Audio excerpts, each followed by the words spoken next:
V9 live news కి స్వాగతం. Bulletin ముందుగా హెడ్లైన్స్ చూద్దాం.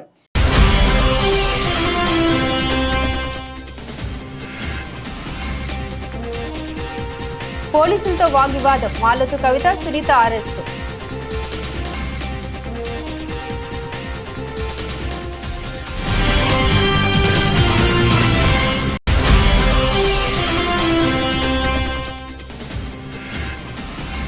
అల్లూరు జిల్లా అరకులో 50 కేజీల గంజాయి పట్టివేత.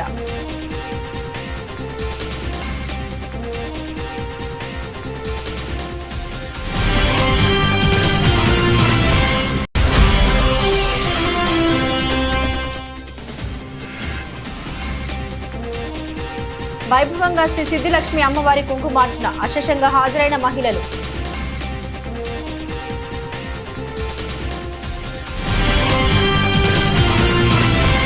ప్రభుత్వ పాఠశాలని ఆధునిక పరిశోధన కేంద్రాలుగా తీర్చిదిద్దేందుకు కేంద్ర ప్రభుత్వం ప్రవేశపెట్టిన ప్రధానమంత్రి స్కూల్స్ ఫర్ రైజింగ్ ఇండియా పథకాన్ని అన్ని కాంపోనెంట్లతో పూర్తి చేసేందుకు 5 సంవత్సరాల కాలం పడుతోందని జిల్లా కలెక్టర్ ఆర్ మహేష్ కుమార్ తెలిపారు. శుక్రవారం స్థానిక అంబేద్కర్ కోనసీమ కలెక్టరేట్ నందు సర్వశిక్ష అభియాన్ విద్యాశాఖ, స్కూల్ వెల్ఫేర్ ఇంజనీరింగ్ విభాగం తదితర లైన్ డిపార్ట్మెంట్ అధికారులతో కన్వర్జెన్సీ సమావేశం నిర్వహించి ప్రధానమంత్రి శ్రీ పథకం అమలు నిర్వహణ తీరు అంశాలపై చర్చించారు. ఈ సందర్భంగా జిల్లా కలెక్టర్ మాట్లాడారు. విద్యార్థుల్లో పరిశోధనపై ఆసక్తిని పెంపొందింపజేసి ప్రయోగశాలలు, ఆట స్థలాలు అభివృద్ధి, నూతన ఆవిష్కరణల దిశగా ప్రోత్సహించేందుకు పీఎంశ్రీ ద్వారా పాఠశాలలో వివిధ రకాల వసతులు కల్పించనున్నారు. పీఎంశ్రీ కింద ఎంపిక చేసిన పాఠశాలలో అన్ని కాంపోనెంట్స్, ల్యాబొరేటరీలతో పాటుగా విద్యార్థుల్లో నైపుణ్య అభివృద్ధికి పెద్దపీట వేస్తూ వృత్తిరీత్యా కోర్సులు అందించనున్నారు. జాతీయ నూతన విద్యా విధానంలో అమల్లో భాగంగా ఆధునిక విద్యా కేంద్రాలుగా పాఠశాలను తీర్చిదిద్దనున్నారు.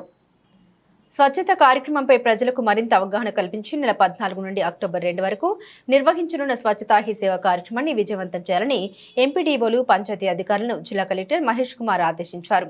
ఎంపీడీఓలు, పంచాయతీ అధికారులతో ఆయన శుక్రవారం స్థానిక అంబేద్కర్ కోనసీమ జిల్లా కలెక్టరేట్ నందు సమావేశం నిర్వహించి స్వచ్ఛతా హీ సేవ కార్యక్రమం అమలు నిర్వహణ తీరు పట్ల అవగాహన కల్పించారు. ఈ సందర్భంగా ఆయన మాట్లాడారు.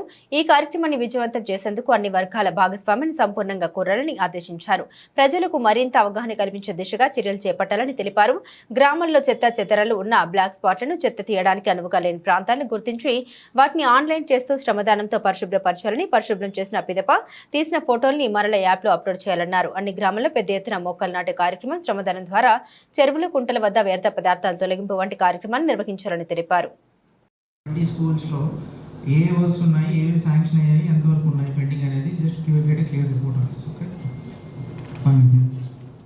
So దీంట్లో అపార్ట్ ఫ్రమ్ 20 స్కూల్స్ లో apart from chemistry play ground ఇంకేదైనా ఉందా కాంపోనెంట్?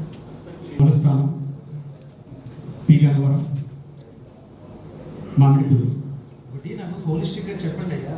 టోటల్ కాంపోనెంట్స్ ఏం సార్? టోటల్ కాంపోనెంట్స్ వచ్చేటప్పుడు సార్ చేయొచ్చు. ఇప్పుడు మీరేంటి chemistry lab sir repairs of dysfunctional already ఒక 2-3 ప్లేసెస్ స్పెసిఫిక్ గా చెప్పాను. కొత్తపేట టు అమలాపురం రోడ్లు and even Odalarevu to Borasakuru bund మీద అండ్ ఈవెన్ మురమల నుంచి గుత్తదేవికి వెళ్ళే route right side 12 kilometers.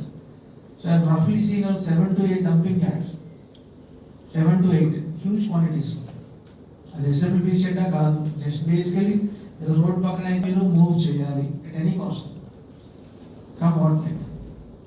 So DPO గారు ప్రాపర్గా ఫాలో అప్ చేయండి. ర్యాండమ్గా will take some satellite images and even you have got some drones also. డ్రోన్స్తో కూడా కొన్ని సర్వేలెన్స్ చేస్తే ఈజీగా తెలిసిపోతుంది. చేయండి. మేజర్ రోడ్స్లో మనకి జిల్లాలో రఫ్లీ ఒక 900 kilometer రోడ్లు ఉన్నాయి. హైవేస్ కావచ్చు, మేజర్ డిస్ట్రిక్ట్ రోడ్స్ కావచ్చు. మీ మండలంలో ఎన్ని కిలోమీటర్స్ ఉన్నాయి, ఎక్కడెక్కడ మీరు హీప్స్ ఉన్నాయి అది మీకు ఐడెంటిఫై చేయడానికి hardly it will take matter of I want will again meet after 1-2 weeks. అప్పటికి మాత్రం నాకు ఇలాంటి ఫీడ్బ్యాక్ రాకూడదు. సో మేక్ షూర్ ఆల్ ఎక్కడైతే హీప్స్ ఉన్నాయో before August 2nd, October 2nd అవన్నీ కూడా SWBC షెడ్స్లోకి వెళ్ళిపోవాలి. దట్ ఈస్ రఫ్లీ 262 ఆర్ ఫంక్షనల్ అని చెప్పారు. సో ఫంక్షనల్ అంటే ఐ మీన్ 3 days కనెక్టివిటీ ఉందా ఆల్రెడీ డిస్కస్ చేశాం. అందులో ఎన్ని ఉన్నాయంటే చెప్పండి ఒకసారి. పూర్తి స్థాయిలో ఫంక్షన్లో ఉన్నాయి సార్. అంటే చిన్న ప్రాబ్లమ్స్ సార్. అక్కడ కొద్దిగా ఆ టాయిలెట్ లేకపోవడం, ఆ ట్యాప్ కనెక్షన్ లేకపోవడం లాంటివి సార్. అవన్నీ కూడా మీరు ఆల్రెడీ ఈ 1 weekలో రెక్టిఫై చేసేసారు సార్. మ్యాక్సిమం వచ్చే 1 weekలో కూడా 100% వాటిని ఫంక్షన్లో తీసుకొస్తాం సార్. 262 అనేది ఏం పంపించారు, ఏమన్నా ప్రపోజల్ వచ్చాయా మీకు? అంటే సార్ నేను రిపోర్ట్ తీసుకుంటాను సార్. 1 వీక్లో అందరూ కూడా మీ యొక్క మండలంలో ఎన్ని పిట్స్ ఉన్నాయి, SWPC షెడ్స్ ఉన్నాయి, so it has to come to operation. That's what. అందులో ఏ ఇష్యూ ఉన్నా కూడా మీరు దాన్ని ఎలా రిజాల్వ్ చేయాలి, నరేగా ద్వారానా, జీపీ ఫండ్స్ ద్వారానా, దేని ద్వారానా, that's your headache. But I want that SWPC shed to be operation. కోకపేటలోని మాజీ మంత్రి హరీష్ రావు ఇంటి వద్ద ఉద్రిక్త పరిస్థితి నెలకొంది. ఆయన్ను కలిసేందుకు వచ్చిన బీఆర్ఎస్ మహిళా నేతలు మాలతి కవిత, సునీత లక్ష్మారెడ్డిని పోలీసులు అడ్డుకున్నారు. పోలీసులకు వారికి మధ్య వాగ్వివాదం చోటు చేసుకుంది. పోలీసుల తీర్పు నిరసనగా వారు అక్కడే ధర్నాకు దిగారు. దీంతో వారిద్దరిని పోలీసులు అరెస్టు చేశారు.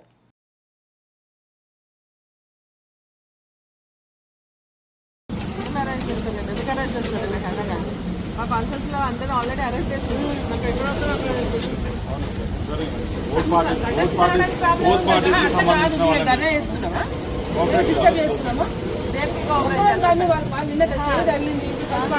దేనికి కోఆపరేట్ చేయాలి చెప్పండి.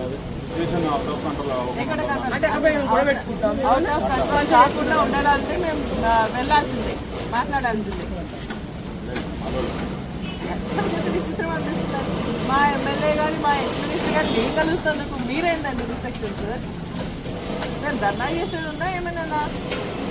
మీరు రావండి, మీరు రానుకుంటే మాతో రండి, మీరు ఇబ్బంది ఏం లేదు. మీరు రండి, మాతో రండి, ఒక 10 నిమిషాలు కలిసి వెళ్తాము. మార్నింగ్ చేయి దెబ్బ తగిలింది, ఇప్పుడు మేము కలిసి రావాలి, వాళ్ళు మాట్లాడి రావాలి. మేము పోయి వచ్చాకనే మీరు ఆపి అనవసరంగా వీళ్ళు జామ్ చేసి మీరు న్యూసెన్స్ చేస్తున్నారు తప్ప మేము కాదు కదా.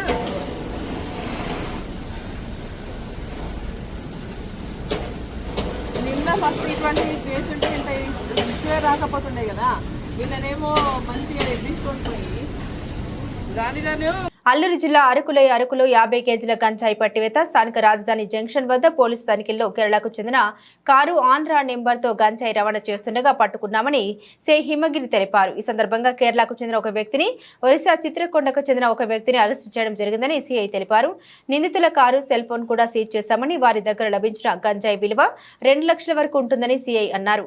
గంజాయి అరికట్టడంపై ప్రభుత్వం సీరియస్ గా ఉన్న దృష్ట్యా ఈ ప్రాంతంలో గంజాయి రవాణా, పండించే వ్యక్తులు, అమ్మే వ్యక్తులపై కట్టుదిట్టమైన చర్యలు తీసుకున్నట్లు సిఐ తెలిపారు. ప్రతిరోజు ప్రత్యేకమైన వాహన తనిఖీ ఉంటుందని, డముకు వద్ద ఒక చెక్ పోస్ట్ ను కూడా ఏర్పాటు చేశామని, గంజాయి అక్రమ రవాణాదారులు తప్పించుకొని పోయే మార్గాలను గుర్తించామని, ఆ మార్గాలపై ప్రత్యేక నిఘా పెట్టామని ఈ సందర్భంగా సిఐ తెలిపారు. ఈ గాంజాయి మీద కూడా ఎవరైనా కల్టివేషన్ చేసినా, ట్రాన్స్పోర్ట్ చేసినా, ఎవరైనా కలిగి ఉన్నా వాళ్ళపైన చాలా సీరియస్ యాక్షన్ ఉంటుంది. ఈ గాంజాయి మీద ఇప్పుడు ప్రభుత్వం కూడా సీరియస్గా ఉంది కాబట్టి ఇప్పుడు దాని మీద ఉక్కుపాదం మోపి ఎక్కడ కూడా ఈ నిర్మూలన కోసం, గాంజాయి నిర్మూలన కోసం డైనమిక్ వెహికల్ చెకింగ్ చేయడం జరుగుతుంది. అదేవిధంగా అనంతగిరిలో పర్మనెంట్ చెక్ పోస్ట్ కూడా ఒకటి డమ్ముకు దగ్గర పెట్టడం జరిగింది. Dynamic vehicle checking, escaping roots కొన్ని ఐడెంటిఫై చేసాం, అక్కడ కూడా పెట్టి వాళ్ళని పట్టుకోవడం జరుగుతుంది. అందరికీ నమస్కారం అండి. నిన్న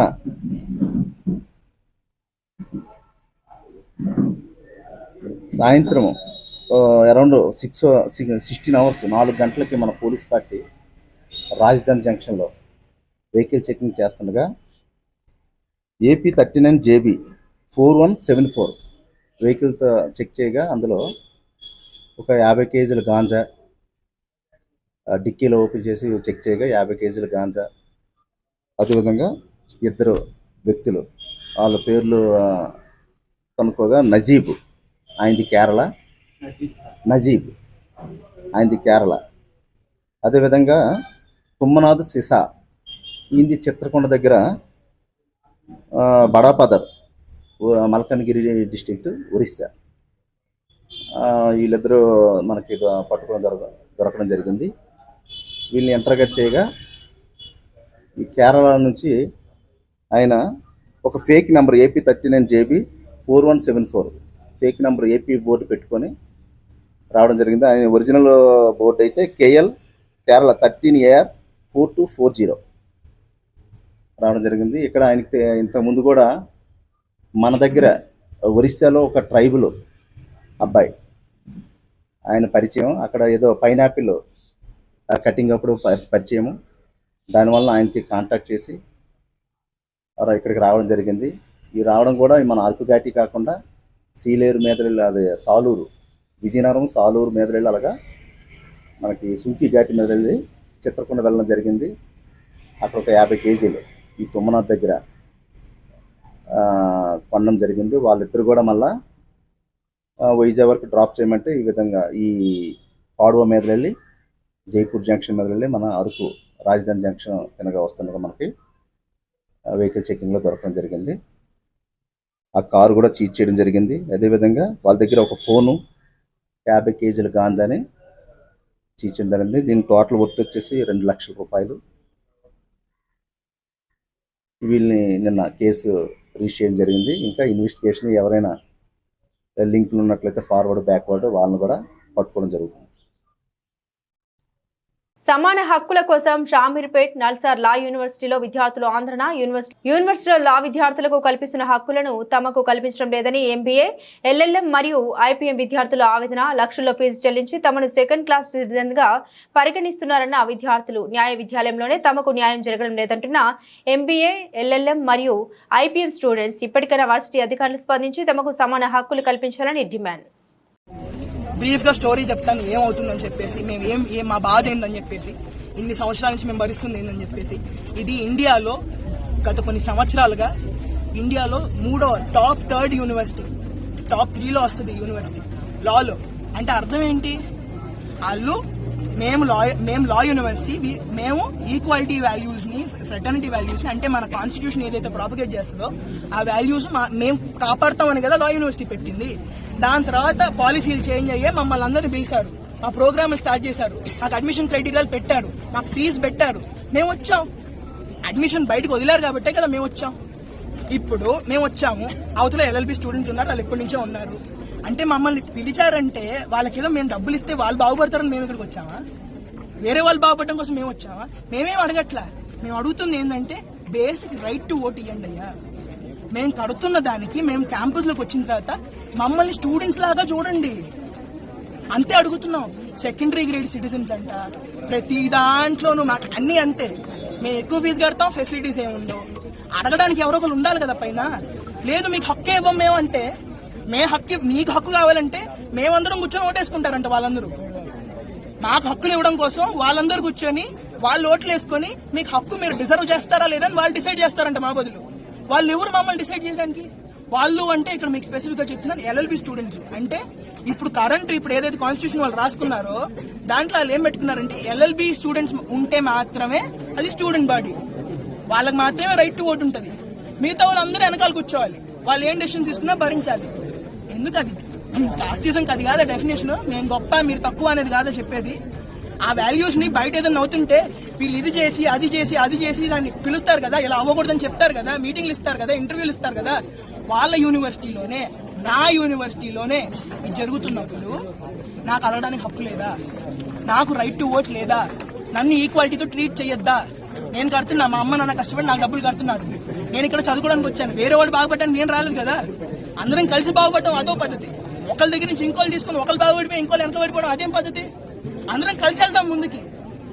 నేను అంటున్నా, మా డిమాండ్ ఇదే. ఉన్న కాన్స్టిట్యూషన్ ఏదైతే ఉందో అది డిస్మాంటిల్ చేయాలి, అది తీసేయాలి. అందరినీ పెట్టుకొని కాన్స్టిట్యూషన్ చేయాలి. థర్డ్ టాప్ లా యూనివర్సిటీ కదా. ఇంత పెద్ద ప్రెస్టీజియస్ యూనివర్సిటీ అయినప్పుడు, వాల్యూస్ ప్రాపగేట్ చేస్తున్నప్పుడు యూనివర్సిటీ లోపల చేయరా? Different is not equal, separate is not equal అనే కాన్సెప్ట్ వాళ్ళే కదా ప్రీచ్ చేస్తారు, వాళ్ళే చెప్తారు కదా. మీరు సపరేటు, మేము సపరేటు, కానీ మీరు ఈక్వల్. డిఫరెన్స్లు ఉంటాయి. మన దాంట్లో హిందీలు మాట్లాడే తెలుగు వాళ్ళు మాట్లాడే ఇంకో స్టేట్ వాళ్ళు ఉంటారు, ఆడుంటారు, ఈడుంటారు. అందరం సిటిజన్స్ ఆఫ్ ఇండియా కాదా? అందరూ కాన్స్టిట్యూషన్ లో నాకంటూ హక్కు ఉంది కదా, ఓటు హక్కు ఉంది కదా, అంతే ఉండాలి ఎక్కడైనా. ఇప్పుడు వాళ్ళు పెట్టుకున్నారు ఎవరికి. కోకాపేటలోని తన నివాసం వద్ద మాజీ మంత్రి హరీష్ రావును హౌస్ అరెస్ట్ చేసిన విషయం తెలిసిందే. ఈ సందర్భంగా ఆయన మీడియా సమావేశం నిర్వహించారు. ఈ రోజు మమ్మల్ని హౌస్ అరెస్ట్ చేశారు. ఇది హౌస్ అరెస్ట్ నిన్న అరికపూడి గాంధీని చేసి ఉంటే ఇంత రాద్ధాంతం జరిగి ఉండేదా అని ప్రశ్నించారు. నిన్న నిజంగా గాంధీని హౌస్ అరెస్ట్ చేసి ఉంటే కౌశిక్ రెడ్డి ఇంటిపై దాడి జరిగేది కాదు కదా అన్నారు. ఇదంతా రేవంత్ రెడ్డి అజెండా అన్నారు. నువ్వు రివ్యూ చేసుకోవాలి, నీ మంత్రుల్ని రివ్యూ చేయాలి. నువ్వు చక్కగా లేవు. ఫస్ట్ పాపం పోలీసులు ఏమంటావు? ఇన్ఫ్యాక్ట్ మేము ఇవాళ మమ్మల్ని అందరినీ హౌస్ అరెస్ట్ చేసిండు. మరి ఇదే హౌస్ అరెస్ట్ నిన్న గాంధీ గారిని చేసి ఉంటే ఇష్యూ జరుగునా? ఇలా హైదరాబాద్లో ఉన్న బీఆర్ఎస్ ఎమ్మెల్యేలను హౌస్ అరెస్ట్ చేసిండు, మాలాంటి వాళ్ళని హౌస్ అరెస్ట్ చేసిండు. మరి నిన్న గాంధీ గారిని ఎందుకు హౌస్ అరెస్ట్ చేయలేదు? దీంతో తేట తెల్లం కదా. నువ్వే దాడి చేయమని గాంధీకి ఎస్కాట్లు ఇచ్చి పైలట్లు ఇచ్చి దగ్గరుండి నువ్వు దాడి చేయించినావు. కానీ అదే బీఆర్ఎస్ ఎమ్మెల్యేలనేమో హౌస్ అరెస్ట్ చేసినావు. ఇలా రాష్ట్ర ప్రజలకు అర్థమవుతుంది కదా, దీన్ని బట్టి స్పష్టంగా అర్థమవుతుంది. నిన్న నిజంగా నువ్వు గాంధీని హౌస్ అరెస్ట్ చేసి ఉంటే నిన్న కౌశిక్ ఇంటి మీద దాడి జరగదు కదా. మరి మమ్మల్ని ఎందుకు ఇలా హౌస్ అరెస్ట్ చేస్తున్నావు? దీన్ని బట్టి ఇది క్లియర్గా రేవంత్ రెడ్డి ఎజెండా. ఇది గాంధీ గారు చేసిన దాడిగా మేము భావించడం లేదు, రేవంత్ రెడ్డి గారు చేయించిన దాడిగానే మేము దీన్ని చూస్తూ ఉన్నాం. అంటే తెలంగాణ ఉద్యమంలో కూడా మా మీద ఈ రకమైన నిర్బంధాలు, ఈ రకమైన అణచివేతలను 14 ఏళ్ల తెలంగాణ ఉద్యమంలో కూడా మేము చూడలేదు. కానీ రేవంత్ రెడ్డి పాలన ఎమర్జెన్సీని తలపించే విధంగా ఉంది. ఎమర్జెన్సీకి మించిన అన్యాయంగా ఈరోజు ఈ రాష్ట్రంలో పాలన కొనసాగుతూ ఉంది. వరద బాధితుల్ని ఆదుకోవడానికి మేము వెళ్తే మా మీద రాళ్ల దాడి చేస్తారు. దాని మీద ఇప్పటిదాకా కేసు నమోదు కాదా? దాని మీద ఇప్పటిదాకా వీడియోల్లో లైవ్ టెలికాస్ట్లో దుండుగలు కరబడతా ఉంటే ఆ గుండాల్ని అరెస్ట్ చేయడం నీకు చేత కాదా? దట్ మీన్స్ దీని వెనుక ప్రేరణ నీది, ప్రోత్సాహం నీది, కుట్రదారుడివి నువ్వు. నీ యొక్క ఆలోచనకు అనుగుణంగానే ఇవన్నీ కూడా జరుగుతూ ఉన్నాయి అనేది ఇలా రాష్ట్ర ప్రజలకు చాలా స్పష్టంగా కూడా జరుగుతుంది. G24 టీవీ న్యూస్ కి స్వాగతం. ఎమ్మెల్యే కౌశిక్ రెడ్డి పైన నిన్న జరిగిన దాడిని ఖండించిన బౌద్ధనగర్ కార్పొరేటర్ కంది శైలజ శ్రీకాంత్ ప్రభుత్వం అవలంబిస్తున్న నిరంకుశ ప్రజా వ్యతిరేక అణచివేత ధోరణి పట్ల నిరసన వ్యక్తం చేసిన కార్పొరేటర్ ఈ రోజు పోలీసులు ఉదయాన్నే 5 గంటలకి వారసిగూడ పోలీస్ స్టేషన్ కు తీసుకెళ్లారు. కొద్దిసేపు కూర్చోబెట్టి తర్వాత హౌస్ అరెస్ట్ చేయడం జరిగింది. నాతో పాటు టీఆర్ఎస్ సీనియర్ లీడర్లు బెజ్జంకి రాజేష్, పాక సాయి, మస్తాన్, బాబా, ప్రసాద్ తదితరులు ఉన్నారు.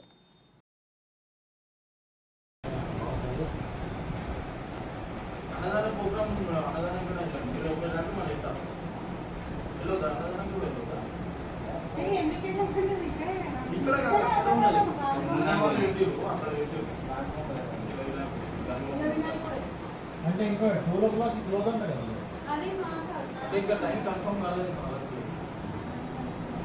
ఓ మ్యాండేటరీ నేరైతే అన్నా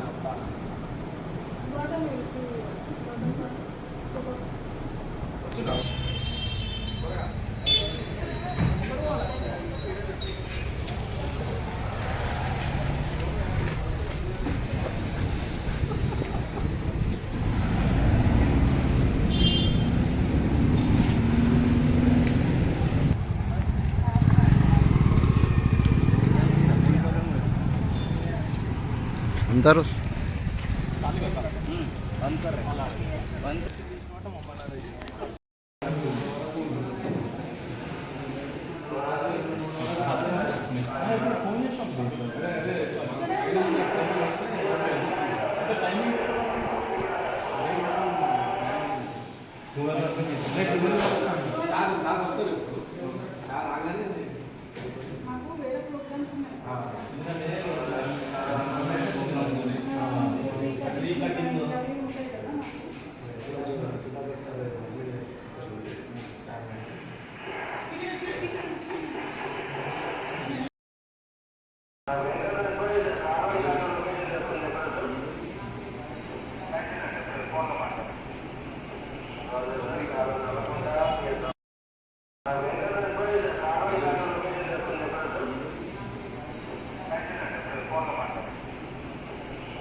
స్థానిక నామవరం ఏ బ్లాక్ లో ఉన్న ప్రభుత్వ పాఠశాలలో ఉపాధ్యాయుడు కీచకుల్లా మారి తమ చిన్నారుల్ని లైంగికంగా వేధిస్తున్నారని విద్యార్థుల తల్లిదండ్రులు ప్రభుత్వ పాఠశాల వద్ద ఆందోళన చేపట్టారు. కీచక ఉపాధ్యాయుడిని కఠినంగా శిక్షించాలని డిమాండ్ చేస్తూ తమకు న్యాయం చేయాలని విద్యార్థుల తల్లిదండ్రులు కోరుతున్నారు.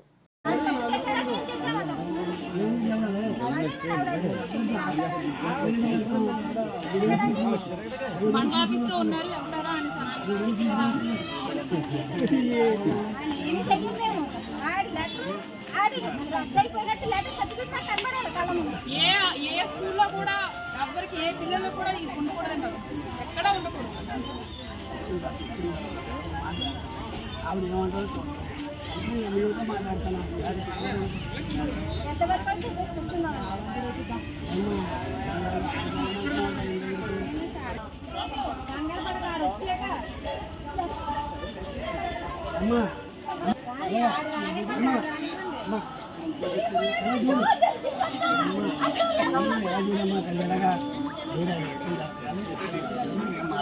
జరిగిన తర్వాత అయ్యో జరిగిందంట అంటారు.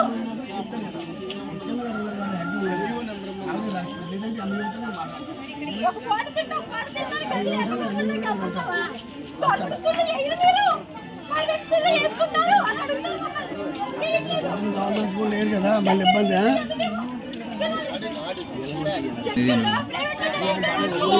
ఆవిడేమడుతాడు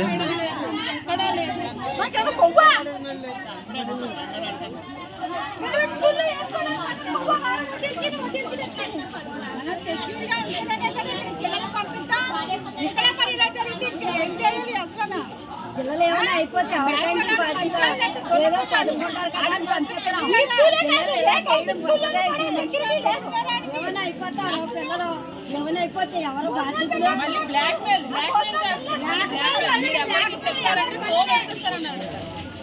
ఎక్కడి నుంచి ఆడపిల్లలు ఏం చేద్దామనుకున్నారు? మొన్న అసలు చెప్పలేదే, మొన్న చెప్పలేదు. ఇప్పుడు పిల్లలు చెప్పారు అక్కడ ఇలాంటి దుర్గాదేవుని ఆయన ఎలా చేస్తాడా మరి ఏదో ఏం చేయాలి అసలు వస్తే బాగున్నాం.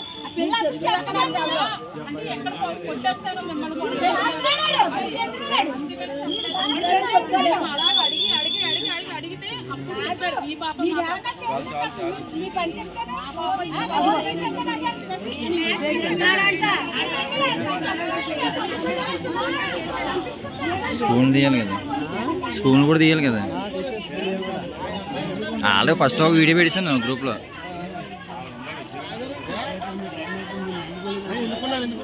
స్థానిక నాలెం భీమరాజు వీధిలోని శ్రీ సిద్ధి లక్ష్మీ గణపతి ఆలయం వద్ద గణేష్ నవరాత్రి ఉత్సవాలు వేడుకగా జరుగుతున్నాయి. ఈ వేడుకల్లో భాగంగా శుక్రవారం ఢాల్టా మురళి లలిత దంపతుల ఆధ్వర్యంలో శ్రీ సిద్ధి లక్ష్మి అమ్మవారి కుంకుమార్చన వైభవంగా జరిగింది. సుమారు 3000 మంది మహిళలు ఈ కుంకుమార్చన వేడుకకు హాజరై అమ్మవారికి పసుపు, కుంకుమ, శ్రీ కూర్మ బొమ్మ, తాబేలతో ప్రత్యేక పూజలు చేశారు. కాగా 14వ తేదీ ఉదయం 8 గంటలకు శ్రీ రమ సహిత వీర వెంకట సత్యనారాయణ స్వామి వారి వ్రతాలు, సాయంత్రం 6 గంటలకు పంచామృత అభిషేకం, 15వ తేదీ సాయంత్రం 6 గంటలకు ఊంజల్ సేవ, 16వ తేదీ మధ్యాహ్నం 3 గంటలకు గణేష్ ఊరేగింపు, నిమజ్జనం ఉంటాయన్నారు. 22వ తేదీ భక్తులకు భారీ అన్న సమారాధన జరుగుతుందని నిర్వాహకులు తెలిపారు. ఈ కార్యక్రమంలో ఆలయ కమిటీ సభ్యులు మాటూరి రంగారావు, శెట్టి జగదీష్, మాటూరి సిద్ధు, మద్ది నారాయణరావు, నల్లం ఆనంద్, బ్రింజ్మల్ల నారాయణ, డాల్టా మురళి, కొత్త రాజేష్, మోతమరి లలిత, కోపర్తి మురళి, పింకేష్, సోహాన్, పెద్దమర్ల బద్రి, నిమ్మలపూడి గోవింద్, ఈవో అధిక సంఖ్యలో భక్తులు తదితరులు పాల్గొన్నారు.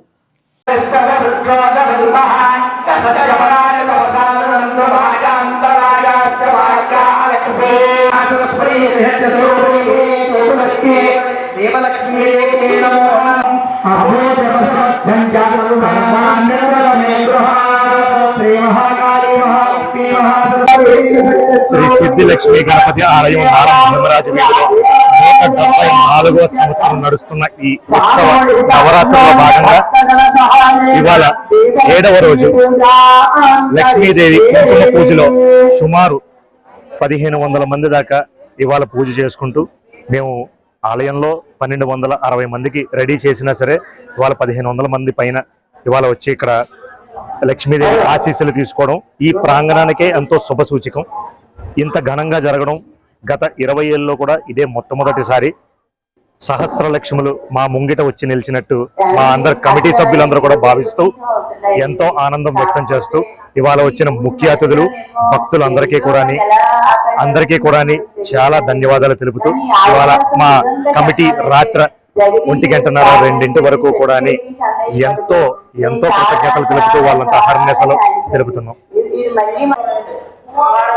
ఈ రోజు వరసిద్ధి వినాయకుని నవరాత్రుల మహోత్సవం సందర్భంగా ఈ 7వ రోజు అమ్మవారికి శుక్రవారం పూట సుమారుగా 15,000 మంది 1500 మంది పైగా ఈ రోజు అమ్మవారికి అవకాశం కల్పించిన గణేష్ కమిటీ వారందరికీ కూడా మా మహిళలందరి తరపున నమస్కారం తెలియజేసుకుంటూ నాలం భీమరాజు వీధిలో ఉన్న వరసిద్ధి వినాయకుని గణేష్ మహోత్సవాలు ప్రతి సంవత్సరం ఇలాగే మరింత ఘనంగా చేసుకోవాలని మహిళలందరూ కూడా సకల సౌభాగ్యాలతో ఆనందంతో అందరూ ఉండాలని ఆశీస్సులు మన రాజమహేంద్రవరం ప్రజలందరూ ఉండాలని కోరుకుంటూ కమిటీ వారికి మనస్ఫూర్తిగా అందరికీ నమస్కారాలండి. ఇవాళ నాలం భీమరాజు వీధిలో ఇవాళ మనందరం ఇక్కడ ఉన్నాము. ఇవాళ ఈ 9 రోజుల నవరాత్రులు ఎంతో ఘనంగా ఇక్కడ కార్యక్రమాలు జరుగుతాయి. రోజుకు ఒక రకమైన కళ్యాణాలు, వెంకటేశ్వర కళ్యాణము, గణేష్ కళ్యాణము, ఇలా ఎన్నో కార్యక్రమాలు. కుంకుమ పూజ అనేది కూడా చాలా దివ్యమైనది. మొత్తం ఇక్కడ అనుకున్నది 1200 మంది అయితే 1500 మంది దాకా ఇక్కడ మొత్తం అందరు పుణ్యస్త్రీలు కుంకుమ పూజకి ఇక్కడ కలవడం జరిగింది. చాలా ఘనంగా, ఎంతో అందంగా, ఆనందంగా చేసుకుంటున్నాము. అందరూ మనం అందరం కూడా చక్కగా సుమంగళిగా ఉండాలని ఎంతో ఆనందంగా చేసుకుంటున్న ఈ కార్యక్రమానికి మనకు అంతటికీ ఇంతటి అవకాశం ఇచ్చిన కమిటీ సభ్యులందరికీ, వినాయకుడి గుడి సభ్యులందరికీ, శెట్టి జగదీష్ గారికి, అలాగే బాల్డా మురళి గారికి, సిద్ధార్థ గారికి అందరికీ కూడా పేరు పేరున ధన్యవాదాలు తెలియజేస్తున్నాను. బులెటిన్ ముగించే ముందు హెడ్లైన్స్ మరోసారి.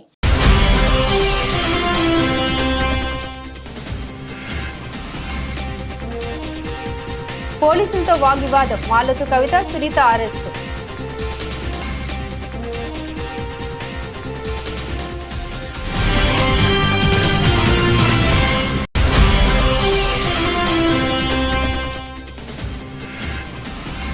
అల్లూరు జిల్లా అరకులో 50 కేజీల గంజాయి పట్టివేత.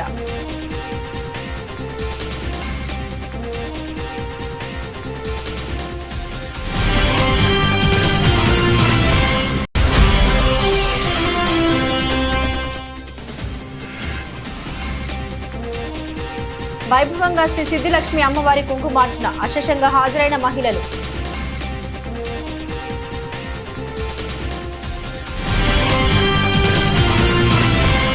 ఇవి బులెటిన్ అప్డేట్స్. మరిన్ని అప్డేట్స్ కోసం చూస్తూనే ఉండండి ABC న్యూస్.